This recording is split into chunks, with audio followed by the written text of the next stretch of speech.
नमस्कार दोस्तों, आपका स्वागत है आपके अपने YouTube channel Gyanshala with Nikhil में। तो दोस्तों, आज के वीडियो में हम नए टॉपिक की शुरुआत करते हैं। अभी तक हमने इस चैप्टर में HCF या महत्तम समवर्तक के बारे में पता किया था, उसको समझा, उससे संबंधित क्वेश्चन देखे। अब हम आज से LCM के बारे में समझेंगे। LCM क्या होता है वो समझेंगे। LCM से संबंधित जो जिस तरीके के क्वेश्चन पूछे जाते हैं वो देखेंगे। तो सबसे पहले तो हमें समझना है कि LCM होता क्या है। तो LCM या जिसे लघुत्तम समापवर्त कहा जाता है, ये एक ऐसा नंबर होता है जो कि दी गई संख्याओं का गुणज होता है, का मल्टीपल होता है। कॉमन मल्टीपल बोल सकते हैं इसको, या एक अभीष्ट गुणज या अभीष्ट समापवर्त कह सकते हैं। जैसे कि अभी हमने जब HCF का समझा था, HCF जो लिखा जाता है उसको समझा था, इसी प्रकार से हम समझेंगे LCM के बारे में। तो LCM जो हिंदी में लिखा जाता है वो लिखा जाता है लघुत्तम और समापवर्त। लघुत्तम का मतलब होता है सबसे छोटा, तो लघुत्तम क्या हो गया, सबसे छोटा। और समापवर्त क्या हो गया, समान या समगुणज। गुणज मतलब मल्टीपल। ऐसी संख्या जो दी गई संख्या से डिवाइड हो सके तो वो क्या कहलाएगी, गुणज कहलाएगी। मान लीजिए एक हमने नंबर लिया 18, एक नंबर लिया हमने 9, तो इस कंडीशन में जो संख्या डिवाइड हो रही होगी वो तो गुणज बन जाएगी, अपवर्त बन जाएगी। और जो संख्या डिवाइड कर रही है वो उसकी क्या बन जाएगी, फैक्टर बन जाएगी या गुणनखंड बन जाएगी। तो हमें पता है 18 और 9 में से जो 9 है वो 18 को डिवाइड कर सकता है, तो 18 हमारा क्या बन जाएगा, समापवर्त या अपवर्त बन जाएगा। 18 बन जाएगा अपवर्त और 9 बन जाएगा गुणनखंड। अब ऐसे ही मान लीजिए दो हमें संख्या दे रखी है, एक दे रखी है 6 और एक दे रखी है 10। तो अब इन दो संख्याओं का हमें अपवर्त बताने हैं। तो हमें पता है कि 6 के अपवर्त अगर हम निकालें तो 6 के अपवर्त किस तरीके से निकलेंगे, 6 का पहाड़ा पड़ने पर 6 कम 6, 6 दूनी 12, 6 ती 18, 6 चौक 24, 6 पंजे 30, ऐसे ही आगे बढ़ते जाएंगे। और 10 के गुणज अगर हमें निकालने तो 10 के गुणज के लिए क्या करते हैं, 10 का पहाड़ा पड़ेंगे। तो 10, फिर 20 आएगा, फिर 30 आएगा, फिर 40 आएगा, ऐसी संख्या बढ़ती जाएंगी। अब हमने अभी जो 6 और 10 के निकाले थे, ये क्या निकाले हैं, अपवर्त निकाले हैं या गुणज निकाले हैं। गुणज भी कह सकते हैं इनको, अपवर्त भी कह सकते हैं, एक ही बात होती है। अब हमसे क्वेश्चन में पूछता है कि समापवर्त क्या होते हैं। अभी तक हमने समझा अपवर्त के बारे में, अब हम समझते हैं समापवर्त क्या होते हैं। तो जिस प्रकार से हमने HCF में देखा था कि दो या दो से अधिक नंबरों में से कॉमन जो भी हमारे फैक्टर आते हैं उनको हम निकाल लें अलग से, तो वही हमारा HCF बन जाता है। इसी प्रकार से जब हम अपवर्त की बात करते हैं, गुणज की बात करते हैं, दो या दो से अधिक नंबरों की, तो उनमें जो जो नंबर कॉमन आ जाए, जैसे मान लीजिए यहाँ पे एक मिल जाएगा हमें 30 और एक हमें यहाँ से 30 मिल रहा है, ऐसे ही कुछ और नंबर होंगे जो इन दोनों में कॉमन होंगे। तो उन सभी नंबरों को अगर हम लिख दें, अलग से एक करके लिख दें, और उनमें से जो भी सबसे छोटा नंबर होगा वही हमारा क्या बन जाता है, LCM बन जाता है। तो इनको इस क्वेश्चन में जो हमारा LCM होगा वो क्या होगा, 30 होगा। मैंने ये भी बताया था कि जब भी हमें गुणज निकालने हो तो हमारे पास असंख्य गुणज होते हैं, इनफाइनाइट नंबर ऑफ मल्टीपल्स होते हैं किसी भी एक नंबर के। तो हम कभी भी इस केस में बड़ी से बड़ी संख्या नहीं निकाल सकते, बड़ा से बड़ा मल्टीपल नहीं निकाल सकते। ऐसे ही जब हमने HCF पढ़ा था तो हमने देखा था कि जो भी नंबर दिए होते हैं उन सबका सबसे छोटा गुणज या सबसे छोटा जो गुणनखंड या फैक्टर होता है वो क्या होता है, 1। तो जब हम HCF की बात करेंगे तो वहां पे बड़ी से बड़ी संख्या देखेंगे, जब हम LCM की बात करेंगे तो वहां छोटी से छोटी संख्या देखेंगे। तो अब इसी कंसेप्ट को समझते हुए हम क्वेश्चन सोल्व करेंगे। अब क्योंकि हमने ये तरीका भी देखा था, हमने 6 और 10 के मल्टीपल निकाले, फिर उनमें से कॉमन निकाला। जब हम क्वेश्चन पेपर करते हैं तो हमारे पास में छोटी संख्या नहीं दी होती है, तो उस केस में इस तरीके से क्वेश्चन करना ना तो स्वाभाविक है और ना हमें करना चाहिए। तो हमें जिस मेथड का यूज करना है LCM निकालने के लिए या LCM के क्वेश्चन को सॉल्व करने के लिए, अब वो हम समझते हैं कि किस प्रकार से हमें क्वेश्चन को सॉल्व करना है HCF या LCM से रिलेटेड। जिसमें HCF के जो क्वेश्चन है वो हम देख चुके हैं, वो LCM के क्वेश्चन देखते हैं। तो जैसे पहला क्वेश्चन है वो क्या कहता है, 72, 108, 2100 के LCM हमें निकालने हैं। और उसकी जो वैल्यू होगी वो हमें बताना है। तो हमें क्या करना होगा, क्योंकि 72 के हम निकाल सकते हैं फैक्टर, 108 के फैक्टर निकाल सकते हैं, और 2100 के अगर हम फैक्टर निकालने जाएं तो अगर हम ट्रेडिशनल मेथड अपना अपनाएंगे तो हमें थोड़ा सा टाइम लगेगा। तो हम क्या करते हैं, हम आज एक तरीका देखेंगे जिससे कि हम जो फैक्टर हैं, किसी भी नंबर का फैक्टर हम बड़े आसानी से निकाल सकते हैं। तो 72 को पहले हम देखते हैं 72 के फैक्टर निकालना। तो 72 के फैक्टर के लिए हम क्या करेंगे, 72 को लिखेंगे छोटे छोटे नंबरों में। तो 72 हमें पता है, 72 जो होता है 36 का दूना होता है। 36 दूनी 72 ले सकते हैं। 72 36 दूनी क्या होता है, 72 होता है। तो अब हमने क्या किया, 72 की जगह 36 दूनी करके लिख दिया। अब हमें पता है इस 36 के अगर फैक्टर बनाने हो तो हम इसको बना सकते हैं 9 मल्टीप्लाई बाई 4, और ये 2 नीचे लिख लिया, ठीक है। तो 9 4 36, 36 मल्टीप्लाई बाई 2 72। अब इस 9 के फैक्टर निकाल सकते हैं, कितने हो जाएंगे, 3 मल्टीप्लाई बाई 3। फिर इसके 4 के फैक्टर निकाले, क्या कितने हो गए, 2 मल्टीप्लाई बाई 2, और ये अलग से 2 दे रखा है। तो हमने 72 के फैक्टर निकाल लिया। अब हम 108 के फैक्टर निकाल सकते हैं। 108 के अगर फैक्टर निकाले तो कैसे लिख सकते हैं, 108 को जो हम लिखेंगे तो कैसे लिख सकते हैं, 54 मल्टीप्लाई बाई 2 करके लिख सकते हैं। इसको कैसे लिख सकते हैं, 54 मल्टीप्लाई बाय 2, ठीक है। अब इस 2 के फैक्टर हम निकाल चुके हैं। अब हमें बचा 54। 54 कैसे लिख सकते हैं, 27 मल्टीप्लाई बाई 2, और एक 2 अलग से चल ही रहा है। फिर इस 27 के फैक्टर निकालने तो हम क्या करेंगे, 9 3 से 27, तो डायरेक्ट हम लिख सकते हैं 3 मल्टीप्लाई बाई 3 मल्टीप्लाई बाई 3, ये 27 के फैक्टर आ गए। फिर 2 मल्टीप्लाई बाई 2 ऐसे करके, ठीक है। तो 108 के फैक्टर हमें मिल गए। अब हमें क्या करना है, 2100 के फैक्टर निकालने हैं। तो 2100 के फैक्टर निकालने के लिए हमें पता है कि 2100 को अगर हम लिखें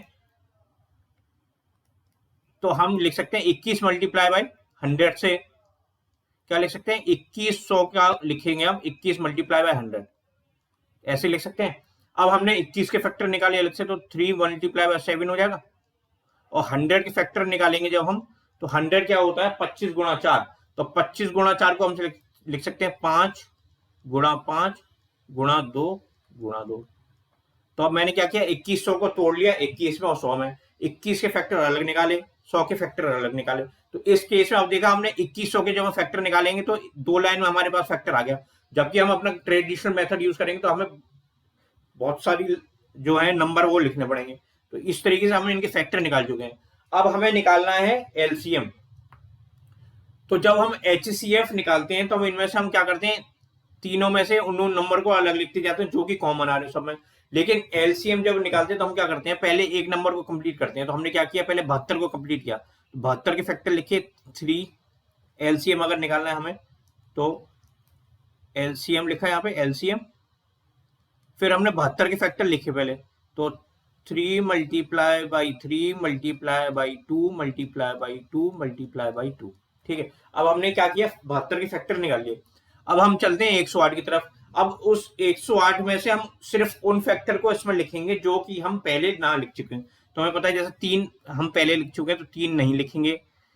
फिर एक और 3 यहाँ दे रखा है तो हम इस 3 को भी नहीं लिखेंगे। फिर अब ये 3 बच रहा है तो इस 3 को हम यहां लिख सकते हैं। क्या किया, जो हम पहले लिख चुके हैं नंबर में वो हम यहाँ नहीं लिखेंगे, बचे हुए नंबर को लिख लेंगे। फिर हमने देखा 2, तो ये 2 यहाँ पे लिखा हुआ था तो इसलिए ये वाला 2 नहीं लिखा जाएगा। फिर ये वाला जो 2 है वो भी यहाँ पे हम लिख चुके हैं, तो इसका मतलब क्या होगा, इन दोनों 2 को नहीं लिखेंगे। तो हमें क्या मिल गया, 108 में से हमारे पास में सिर्फ 3 बचाता है, वो नंबर जो हम पहले लिख नहीं चुके थे, इसलिए हमने वो 3 यहाँ लिख दिया अलग से। अब हमारे 72 के फैक्टर पूरे लिख चुके हैं, 108 के फैक्टर लिख चुके हैं। अब हमें देखने हैं 2100 के फैक्टर। तो 2100 के फैक्टर में हमारे पास में 3 है, 7 है, 5 है, 5 है, 2 है, 2 है, ठीक है। तो इसमें जो 2100 में जो 3 है वो हम पहले ही यहाँ पे कोई ना कोई एक 3 होगा जो इंक्लूड हो चुका है, तो इसका मतलब 3 हम नहीं लिखेंगे। फिर हमने देखा यहाँ पर 7 बचा हुआ है, तो ये 7 क्या कहीं यहाँ पे लिखा हुआ है, अगर लिखा है तो हम छोड़ देंगे, नहीं लिखा है तो हम लिख देंगे। तो 7 क्योंकि हमारे पास नहीं लिखा था तो हमने यहाँ 7 लिख दिया, तो 7 का काम भी खत्म हो गया। अब देखा हमने 5, तो क्या 5 लिखा हुआ है यहाँ पे, 5 नहीं लिखा हुआ है। ऐसे दूसरा 5 भी नहीं लिखा, तो ये दोनों 5 हमने यहाँ लिख लिए। अब हमारे पास बचे क्या क्या, एक तो ये 2 बचा है, एक ये 2 बचा है। तो क्या पहले से हम यहाँ पे 2 लिख चुके हैं, तो हमने देखा कि यहाँ 2 लिख चुके हैं, तो ये 2 नहीं लिखा जाएगा। फिर हमने देखा दूसरा 2, तो दूसरा 2 भी अगर लिखा हुआ है तो ठीक है, नहीं लिखा तो हम लिख देंगे। तो यहाँ पे पहले से ही हमारे पास में 3 बार 2 लिखा हुआ है, इसका मतलब क्या हो गया, ये दूसरा 2 भी नहीं लिखा जाएगा। तो इससे क्या हुआ, डायरेक्ट हमारा कैलकुलेशन या मल्टीप्लाई वाली जो चीजें हैं वो बच गई। तो हमारे पास में एलसीएम आ गया। अब हमें बस इसका मल्टीप्लाई करना है और एलसीएम की वैल्यू निकाल देनी है। तो जब हम इनको मल्टीप्लाई करेंगे तो हमें जो वैल्यू मिलेगी वो मिलेगी 37,800। कितनी मिलेगी, 37,800। 37,800। अब ये 37,800 क्या है, एलसीएम है। हमसे क्या पूछ रहा है, लघुत्तम समापवर्त। लघुत्तम समापवर्त मतलब एलसीएम हो गया, तो एलसीएम की वैल्यू हमें क्या मिल गई, ऑप्शन नंबर बी में हमें आंसर मिल गया है। अब एक बार समझते हमने क्या किया, हमें एलसीएम निकालना है तो हम क्या करते हैं, चाहे हमें एलसीएम निकालना हो या एचसीएफ निकालना हो, हमें सबसे पहले उसके उन सभी नंबरों के फैक्टर निकालने होते हैं। ठीक है, फैक्टर निकालने तक का काम हमारा दोनों में कॉमन होता है, चाहे हम एचसीएफ निकाल लें या एलसीएम निकाल लें। तो हमने क्या किया, 72 के, 108 के और 2100 के, इनके अलग अलग फैक्टर निकाले। अब हमारे पास में फैक्टर निकालने के दो तरीके हैं, या तो हम अपना ट्रेडिशनल मेथड निकाल देखें जो हमने एचसीएफ में देखा था, एक एक नंबर से डिवाइड करते जाएं, बचे हुए नंबर को फिर दूसरे नंबर से डिवाइड करते जाएं, या फिर हम क्या करते हैं, हम आज एक नया तरीका सीखते हैं फैक्टर निकालने का, जिससे फैक्टर जल्दी और आसानी से निकल सकते हैं। तो हमने क्या किया, 72 जैसे हमने नंबर लिखा, 72 को हमने लिखा 36 गुणा 2 से, क्योंकि हमें 72 के अगर फैक्टर नहीं पता है तो हमें 36 के फैक्टर जरूर पता है। तो हमने क्या किया, 72 को 36 गुणा 2 से लिख दिया, 36 गुणा 2 में। फिर हमने 36 के फैक्टर निकाले, 9 मल्टीप्लाई बाई 4, और 2 अलग से मल्टीप्लाई हो रहा है, तो 9 के फैक्टर लिखे, 3 मल्टीप्लाई बाई 3, 4 के फैक्टर लिखे, 2 मल्टीप्लाई बाई 2 मल्टीप्लाई बाई 2, ये लिख दिया। फिर अब ऐसे ही हमने 108 के फैक्टर निकाले, ऐसे ही हमने 2100 के फैक्टर निकाले। अब क्योंकि हमारे पास में फैक्टर निकल गए हैं तो हम इस क्वेश्चन में एचसीएफ भी निकाल सकते हैं, एलसीएम भी निकाल सकते हैं। एचसीएफ निकाल देंगे तो हम क्या करते हैं, इन सभी में उन कॉमन नंबर को लिख देंगे जो कि तीनों नंबरों में आ रहे हो फैक्टर में, उससे हमें एचसीएफ मिल जाएगा। एलसीएम निकालने के लिए हम क्या करते हैं, किसी भी एक संख्या के पहले फैक्टर लिख लो। तो हमने क्या किया, पहले 72 के फैक्टर लिख लिए। अब हमने 108 के फैक्टर देखे, तो हम 108 में से सिर्फ उन फैक्टर को ही लिखेंगे जो फैक्टर हम 72 के में जो फैक्टर में जब हमने एलसीएम लिखा था उसमें नहीं लिख सके। मतलब जब हमने 72 के जब फैक्टर लिखे तो उसमें लिखा 3 मल्टीप्लाई बाई 3, और फिर 2 मल्टीप्लाई हो रहा है 3 बार। ठीक है, ये 72 के फैक्टर हमने लिखे। फिर हमने देखा 108 के फैक्टर, 108 के फैक्टर में हमने देखा 3 बार आ रहा है 3 और 2 बार आ रहा है 2। तो इन फैक्टर में से सिर्फ और सिर्फ उन फैक्टर को हम एलसीएम में लिखेंगे जो फैक्टर हम पहले ना लिख चुके हो। तो हमने देखा क्योंकि हमारे पास में 3 जो था 72 में वो 2 बार आ रहा था, जबकि 108 में 3 जो है वो 3 बार आ रहा है। तो एक जो एक्स्ट्रा 3 जो आ रहा है 108 का, वो हम एलसीएम में इंक्लूड कर दिया, बाकी के नंबर हमने छोड़ दिए। ठीक है, क्योंकि वो पहले ही हम इंक्लूड कर चुके हैं। फिर हमने 2100 के फैक्टर में देखा, तो 2100 के फैक्टर में जो 3 आ रहा है वो हम पहले ही लिख चुके हैं, 7 नहीं लिखे आता तो हमने 7 लिख लिया। ऐसे ही 25 जो आ रहा है 5 गुणा जो 5 आ रहा है, 5 गुणा 5 जो है वो पहले हम नहीं लिख चुके थे, तो इसलिए हमने 5 गुणा 5 भी लिख लिया। फिर जो 2100 में 2 गुणा 2 जो बचा हुआ आखिरी वाला, वो हम एलसीएम में पहले इंक्लूड कर चुके हैं। तो हमने सीधे सीधे एलसीएम के जो फैक्टर है वो निकाल दिए, इन फैक्टर को जब मल्टीप्लाई किया तो हमें 37,800 आंसर मिल गया। क्वेश्चन नंबर 1 का हम आंसर देख चुके हैं। अब हम चलते हैं अपने क्वेश्चन नंबर 2 की ओर। क्वेश्चन नंबर 2 क्या कहता है, वह छोटी से छोटी संख्या ज्ञात करो जो 16, 24, 30 और 42 में से प्रत्येक से पूर्णतः विभक्त हो सके। ठीक है, तो अभी हमें नहीं पता क्वेश्चन में कि हमें एलसीएम निकालना है, एचसीएफ निकालना है, या कुछ भी नहीं निकालना है। तो हम क्या करते हैं, सबसे पहले तो ये समझेंगे कि जब हम एचसीएफ देखते हैं तो यहाँ पे क्या आती थी, बड़ी से बड़ी संख्या, जबकि यहाँ क्या लिखी है, छोटी से छोटी संख्या। इसका मतलब यह हुआ कि हमें एचसीएफ तो नहीं निकालना है, तो हमें या तो एलसीएम निकालना होगा या नहीं, कुछ भी नहीं निकालना होगा। तो अब हम क्वेश्चन देखें आगे, आगे क्या कहता है, छोटी से छोटी संख्या ज्ञात करो जो 16, 24, 30 और 42 में से प्रत्येक से पूर्णतः विभक्त हो जाए। तो हमें क्या समझ में आया कि कोई ना कोई एक ऐसी संख्या होगी, मान लीजिए एक्स होगी, जो कि 16 से भी डिवाइड हो रही होगी,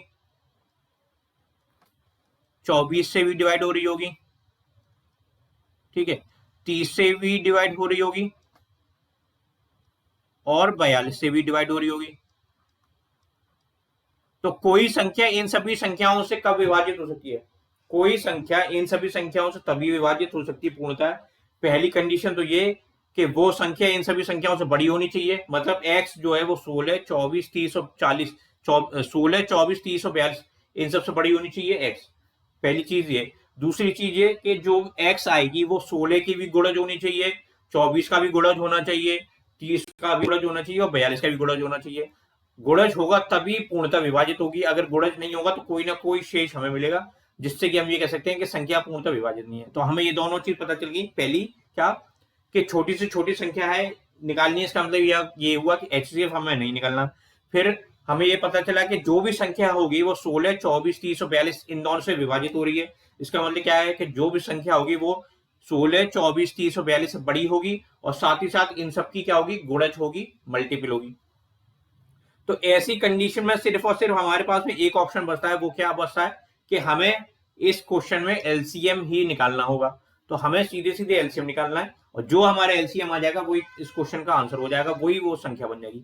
तो हमें क्या करना है, अगर समझे आसान शब्दों में, तो 16, 24, 30 और 42 का एलसीएम निकालना है। तो एलसीएम निकालने के लिए हमें क्या करना होगा, सबसे पहले फैक्टर निकालने होंगे। तो 16 के फैक्टर निकालेंगे, 24 के फैक्टर निकालेंगे, 30 के फैक्टर निकालेंगे और 42 के फैक्टर निकालेंगे।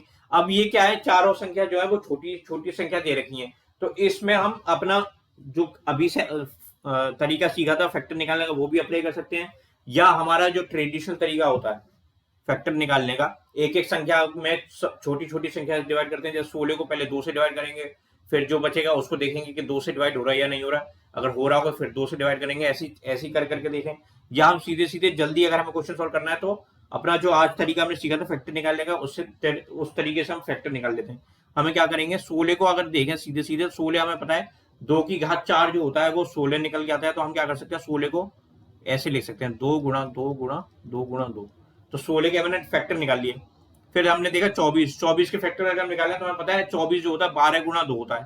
तो 12 गुणा 2 करके लिख सकते हैं। फिर ये 12 जो होता है इसको भी हम लिख सकते हैं 4 गुणा 3 से, और 4 जो होगा वो 2 गुणा 2 हो जाएगा। तो इसको हम लिखेंगे तो 4 गुणा 3, और ये 2 अलग से लिखा हुआ रहेगा। फिर इसके 4 के फैक्टर देखें तो 4 को लिखेंगे 2 गुणा 2 से, और 3 मल्टीप्लाई में और 2 मल्टीप्लाई में, तो 24 के फैक्टर हमारे पास आ गए। फिर हमने देखा 30 के फैक्टर निकालने, तो 30 को हम लिख सकते हैं 15 मल्टीप्लाई बाई 2 करके, 15 गुणा 2 हो गया। अब इस 15 के भी फैक्टर लिखेंगे, तो 15 लिखेंगे तो क्या हो जाएगा 3 गुणा 5, और ये 2 अलग से मल्टीप्लाई हो गया। तो 30 के भी फैक्टर हमारे पास आ गए। अब हमने देखा 42, तो 42 को हम ले सकते हैं 21 गुणा 2। 42 क्या होता है 21 गुणा 2। अब हमें 21 के फैक्टर चाहिए, तो 21 के फैक्टर क्या होंगे 3 गुणा 7। तो 3 गुणा 7 फैक्टर आ गया 21 का, और 2 अलग से मल्टीप्लाई हो रहा है। तो हमारे पास में चारों नंबर के फैक्टर आ गए। अब हमें एलसीएम निकालना है, तो हम क्या करेंगे, एलसीएम निकालने के लिए क्या करते हैं, चाहे तो हम छोटी संख्या से शुरू करें या हम चाहें तो बड़ी संख्या से शुरू करते हैं। तो हम क्या करते हैं 30 को लेते हैं पहले, सबसे पहले हम 30 के फैक्टर कंप्लीट कर देते हैं। तो 30 के फैक्टर लिखे तो हमने देखा 30 के फैक्टर क्या होंगे 3 मल्टीप्लाई बाई 5 मल्टीप्लाई बाई 2। तो 30 हमने लिख दिया, 30 के ऊपर हम टिक लगा देंगे ताकि दोबारा 30 ना लिखना पड़े। अब हम देखते हैं 24 या 42 के फैक्टर। तो 42 के फैक्टर अगर हमने देखे तो यहाँ पे एक आ रहा है 3, एक आ रहा है 7, एक आ रहा है 2। तो यहाँ पे अगर एक 3 आ रहा है और यहाँ पे एक 3 पहले हम लिख चुके हैं, तो इसका मतलब क्या हुआ कि ये वाला 3 हम नहीं लिखेंगे, ठीक है। और यहाँ पे 2 लिखा हुआ है एक बार, यहाँ पे भी 2 लिखा हुआ है एक बार, इसका मतलब क्या होगा कि यहाँ से भी जो 2 आ रहा है वो भी हम नहीं लिखेंगे। अब बचा क्या 7, तो हम यहाँ पे इस 7 को यहाँ लिख लेंगे। 42 के फैक्टर हो गए कंप्लीट। अब हम देखें 16 के, तो 16 में क्या है 1 2 3 4, मतलब 4 बार आ रहा है 2, जबकि हमने यहाँ पे एलसीएम में एक बार 2 लिखा है। तो बचे हुए जो 3 बार 2 हैं वो यहाँ हम लिख लेंगे 2 गुणा 2 गुणा 2। तो 16 के फैक्टर निकले भैया, 16 के भी हमने जो फैक्टर निकाले थे वो हम यहाँ लिख चुके हैं। अब बचा है हमारे पास में 24। तो 24 में देखें कितने 2 आ रहे हैं 1 2 3, और हमारे पास में एलसीएम में कितने 2 हम लिख चुके हैं 1 2 3 4। तो इन 4 2 में से ये कोई भी 3 2 होंगे वो यहाँ के इंक्लूड हो जाएंगे। तो इसका मतलब क्या हुआ कि 24 के में जो 3 बार जो 2 आ रहा है वो हम पहले लिख चुके हैं। तो ये तीनों में से कोई भी 2 यहाँ नहीं लिखा जाएगा। मान लीजिए 4 2 होते तो अभी हम नहीं लिखते, और मान लीजिए यहाँ पे आते 5 2, 5 बार 2 लिखा आता, 24 की जगह कोई ऐसा नंबर होता जिसमें 5 बार 2 आ रहा है, तो हम क्या करते हैं 4 बार 2 क्योंकि हम पहले लिख चुके हैं, तो बचा हुआ जो 1 2 है वो यहाँ पे हम मल्टीप्लाई कर देंगे, ठीक है। तो हमने देखा कि 24 में से में जो 3 बार 2 आ रहा है वो हम पहले ही लिख चुके हैं, तो ये 2 हमने छोड़ दिया। फिर हमने देखा बचा हुआ फैक्टर 3। तो अगर ये 3 एलसीएम में अगर हम नहीं मल्टीप्लाई कर चुके हैं पहले से, तो हम इस 3 को मल्टीप्लाई कर लेंगे। अगर कर चुके हैं मल्टीप्लाई 3 तो हम इसको छोड़ देंगे। तो हमने देखा यहाँ पे हम 3 एक बार मल्टीप्लाई कर चुके हैं, तो ये वाला जो 3 है वो इसको भी रिप्रेजेंट करेगा, इसको भी बताएगा। ये वाला जो 3 है एलसीएम वाला 3, वो यहाँ पे जितने भी नंबरों में फैक्टर है 3 दे रखे हैं, फैक्टरों में जितनी बार भी एक बार 3 आ रहा है उन सबको एक कॉमन नंबर रिप्रेजेंट करेगा। तो इसका मतलब क्या होगा कि इस 3 को भी नहीं लिखेंगे। अब क्योंकि सारे फैक्टर हम देख चुके हैं तो हमारे पास में एलसीएम के फैक्टर आ चुके हैं। अब एलसीएम हम सीधे सीधे मल्टीप्लाई करना है। तो जब हम इनको मल्टीप्लाई करेंगे तो हमें इसकी जो वैल्यू मिलेगी वो मिलेगी 1680। 1680 ऑप्शन नंबर हम देखें अब किस ऑप्शन में हमें ये आंसर दे रखा है 1680। तो हमारे पास जो ऑप्शन नंबर डी है उसमें ये आंसर दे रखा है, तो हमारे इस क्वेश्चन का आंसर क्या हो गया, ऑप्शन डी 1680। हमने क्या किया, एलसी देखा, पहले तो ये पहचाना है कि एलसीएम निकालना है या एचसीएफ निकालना है। तो हमने पहचान देगी, अगर हमारे पास में छोटी से छोटी की जगह बड़ी से बड़ी संख्या लिखी होती तो हम एचसीएफ निकालते। तो इस क्वेश्चन में हमें ये कंफर्म हो गया हमें एचसीएफ नहीं निकालना है। तो या तो हमें एलसीएम निकालना है या हमें सीधे सीधे डिवाइड करना होगा। फिर हम क्वेश्चन में आगे बढ़े तो हमने देखा कि हमें एक ऐसी संख्या पूछी है जो दी गई संख्याओं से पूर्णतः विभाजित हो रही है। तो पूर्णतः विभाजित होने के लिए 2 कंडीशन जरूरी है। पहली कंडीशन तो ये कि जो संख्या जो हमारी होगी वो दी गई संख्याओं से बड़ी होनी चाहिए। दूसरी कंडीशन क्या, कि दूसरी कंडीशन ये बताएगी कि जो हमारी जो संख्या होगी वो इन्हीं संख्याओं का गुणज होगी, इन सभी संख्याओं का। तो ऐसी कंडीशन में जब भी गुणज हमें निकालना हो, मल्टीपल निकालना हो दी गए कुछ संख्याओं का, तो हम सीधे सीधे एलसीएम निकाल लेते हैं। तो एलसीएम निकाला हमने, एलसीएम हमारा आया 1680। हमें ऑप्शन नंबर डी में ये क्वेश्चन मिल गया। अब हम चलते हैं अपने क्वेश्चन नंबर 3 की ओर। क्वेश्चन नंबर 3 कहता है वह छोटी से छोटी संख्या ज्ञात करो। अब इसमें क्या लिखा है, छोटी से छोटी संख्या। इसका मतलब क्या है कि एलसीएम हमें निकालना होगा। ठीक है, अब हम देखते हैं आगे क्या कहता है।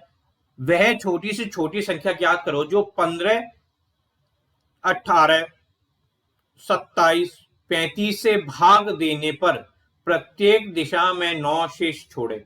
मतलब क्या कह रहा है कि एक हमें ऐसी संख्या चाहिए, ऐसा नंबर चाहिए जिसको अगर 15 से डिवाइड करें तो जो रिमाइंडर आएगा आखिरी में वो 9 बचेगा।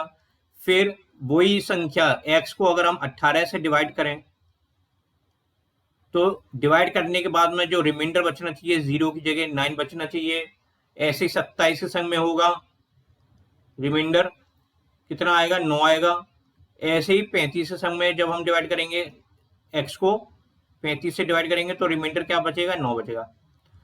ठीक है, अगर मान लीजिए रिमाइंडर 9 नहीं बचता, 0 बचता, तो हम कह सकते थे कि जो संख्या हम मानेंगे वो इन सभी संख्या जो दी गई संख्या उनका एलसीएम आ सकता है। लेकिन इस कंडीशन में क्या है, जो हमारा जो रिमाइंडर आ रहा है वो 0 के अलावा कुछ और नंबर आ रहा है, कोई भी संख्या आ रही हो 0 के अलावा, तो इसका मतलब क्या होता है जो x होती है, जो x संख्या होगी वो पूर्णतः डिवाइड नहीं होगी, मतलब इनका एलसीएम नहीं होगी। तो इस कंडीशन में हम इस तरीके क्वेश्चन में हम क्या करते हैं, एक फॉर्म बनाते हैं। उसमें फॉर्म क्या निकल जाता है, x क्या होगा, x जो निकल के आएगी वो क्या निकल के आएगी। मान लीजिए अगर ये रिमाइंडर नहीं होते तो हमारे पास में सीधे सीधे क्या निकल के आता है, एलसीएम। ठीक है, अगर रिमाइंडर 0 होता तो हम क्या लिखते हैं, हमने पहले क्या देखा था इससे पहले वाले क्वेश्चन में कि जो हमारी संख्या निकल के आई थी वो एलसीएम आई थी। तो इस कंडीशन में क्या होगा, x जो निकल के आएगा वो एलसीएम तो होगा किस किस का, 15 का, 18 का, 27 का और 35 का।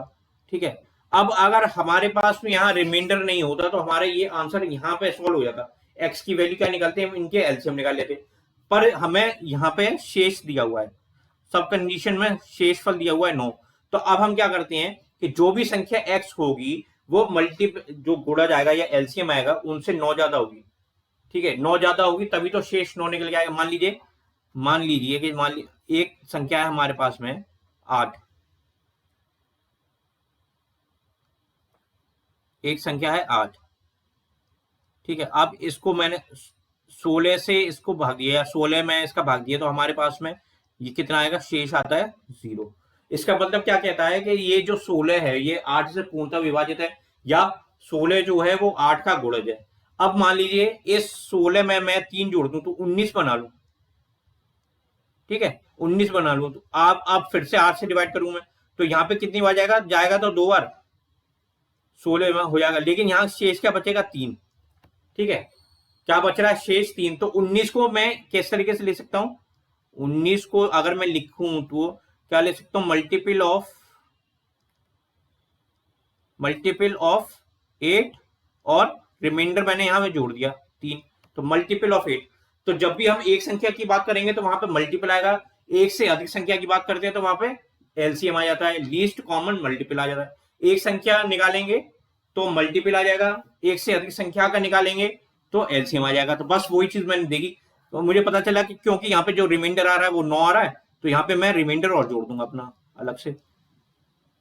अगर रिमाइंडर नहीं होता तो सीधे सीधे एलसीएम आ जाता, रिमाइंडर आ रहा है तो एलसीएम में हमने रिमाइंडर जोड़ दिया, जो हमने यहाँ पे भी देखा था। 16 देखा था 8 से डिवाइड हो रहा है तो सीधे सीधे लिख देंगे 16 क्या हो जाएगा, यहाँ पे हो जाएगा मल्टीपल ऑफ 8 हो जाएगा, ठीक है। जबकि 19 क्या आ रहा है, 19 के केस में जब 8 से डिवाइड कर रहे हैं 19 को तो 3 रिमाइंडर आ रहा है, तो उसको मैंने क्या लिख दिया, 19 बराबर मल्टीपल ऑफ 8 प्लस 3। तो उसी फॉर्मेट से मैंने यहां लिखा x बराबर क्या हो गया, एलसीएम ऑफ दिए गए नंबरों का और प्लस 9 क्या है रिमाइंडर। अब x की जो वैल्यू निकालनी वो क्या निकालनी है, पहले तो हमें एलसीएम निकालना होगा दी गई संख्याओं का, और जो एलसीएम आएगा उसमें अगर हम 9 जोड़ते तो हमें x मिल जाएगा। अब हम क्या करते हैं, एलसीएम निकालते हैं। तो एलसीएम निकालने के लिए क्या करेंगे, और थोड़ा सा फास्ट करने के लिए हम क्या करते हैं, इन्हीं नंबर को तोड़ तोड़ के हम फैक्टर के फॉर्म में लिख देंगे। तो हम क्या करेंगे, पहले 15 को लिखेंगे, तो 15 को लिखेंगे किस प्रकार से, 3 मल्टीप्लाई बाय 5 करके। फिर हमने देखा 18 के अगर हम फैक्टर देखें तो 18 होता है 9 मल्टीप्लाई बाय 2, 9 दूनी 18 होता है। 9 में जो 3 आएगा वो हम पहले ही लिख चुके हैं, तो बचा हुआ 3 हमने यहाँ लिख लिया और 2 यहाँ लिख लिया। 18 के फैक्टर करेंगे तो क्या आएगा, 9 मल्टीप्लाई बाय 2। 9 में फिर 2 फैक्टर देखेंगे, एक 2 आएंगे 3, तो 18 के फैक्टर देखेंगे तो क्या आएगा, 3 मल्टीप्लाई बाय 3 मल्टीप्लाई बाय 2। तो 2 बार 3 आ रहा है और 1 बार 2 आ रहा है, तो 2 बार जो 3 आ रहा है उनमें से 1 बार का 3 हम यहाँ लिख चुके हैं, तो बचा हुआ 3 यहाँ लिखेंगे और बचा हुआ 2 यहाँ लिखेंगे। तो 18 फैक्टर लिख दिए। अब हमने देखा 27 फैक्टर, 27 होता है 3 गुना 3 गुना 3, 9 3 27 होता है, तो 4 बार 3 आएगा। 4 बार 3 आने का मतलब क्या हुआ कि हमें एलसीएम में 4 बार 3 लिखना पड़ेगा। तो 4 बार 3 में से 2 बार 3 तो हम यहाँ लिख चुके हैं पहले से ही, तो बचे हुए 2 बार जो 3 होंगे वो हमने यहाँ लिख लिया। 27 में 4 बार 3 आ रहा है, 4 बार 3 में से 2 बार 3 हम पहले ही लिख चुके हैं, यहाँ पे एलसीएम में देख लिया हमने, पहले ही लिखे होंगे 2 बार 3। तो बचे हुए 2 बार जो 3 है, बचे हुए जो 3 है 3 मल्टीप्लाई बाय 3 है वो हमने यहाँ लिख लिया। फिर हमने 35 के फैक्टर देखे, 35 के फैक्टर होते हैं 5 गुणा 7, तो 5 गुणा 7 का जो 5 है वो हम पहले यहाँ लिख चुके हैं, तो बचा हुआ 7 हम यहाँ लिख लेंगे। अब हमें क्या करना है, बस x की वैल्यू निकालनी है या एलसीएम की वैल्यू निकालनी है, तो हमें इनके फैक्टर को मल्टीप्लाई करना होगा। तो 3 multiply by 5 multiply by 3 multiply by 2 multiply by 3 multiply by 3 multiply by 7, जो कि निकल के आती है 1890। तो इसका मतलब क्या हुआ कि x जो होगा, x की वैल्यू जो होगी वो एलसीएम प्लस 9 होगी। एलसीएम निकल के आया हमारा 1890 और प्लस रिमाइंडर जोड़ दिए, तो कितनी वैल्यू आ गई हमारी, 1899। तो 1899 वह संख्या होगी जो कि 15, 18, 27 और 35 सभी में से डिवाइड करें तो हर केस में, हर कंडीशन में हमें 9 रिमाइंडर मिलेगा। हमें इस क्वेश्चन का आंसर मिल गया 1899, ऑप्शन बी। तो आज हमने एलसीएम से जुड़े हुए कुछ बेसिक क्वेश्चन देखे। ये क्वेश्चन बेसिक्स भी हैं और साथ ही साथ इस तरह के क्वेश्चन हमारे कंपटीशन के एग्जाम में पूछे जाते हैं। कल हम और थोड़े से एडवांस लेवल के क्वेश्चन देखेंगे एलसीएम के, फिर उसके बाद में हम ऐसे क्वेश्चन देखेंगे जहां पे हमें एचसीएफ और एलसीएम दोनों की एक साथ जरूरत होती है।